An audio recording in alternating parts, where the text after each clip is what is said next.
আপনারা কি জানেন যে আমাদের মা চাষিরা কেমনে বসানো ভাত রান্না করতো? আধা কেজি মগে ৩ মগ পানি আমি দিতেছি।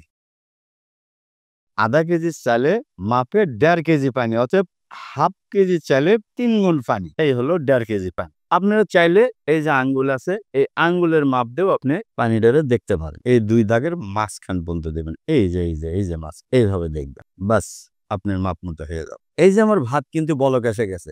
এখন কি করতে হবে? এই যে ঢাকনাটারে এরকম দিলাম। বাস এরকম একটু কাত করে রাখবো। চুলা কিন্তু মিডিয়াম রাখতে হবে। চুলা আপনারা জোরে দিলে তখন হবে কি মার পুড়ে যাবে। ১৫ মিনিট পরে দেখবো যে আমাদের পানিটা ওখানে জমে গেছে। এরপরে পানিটা আমরা ওখানে ঢেলে দিব। ২০ মিনিটের ভেতরে আমাদের ভাত হয়ে যাবে। এই যে ঢেকে দিলাম। এই যে আমাদের ভাত কিন্তু হয়ে গেছে। দেখছেন কত সুন্দর পারফেক্ট ভাত? তাহলে অল্প সময়ের ভেতরে আমাদের সামান্য ২০ মিনিটের ভেতরে আমার ভাত কমপ্লিট।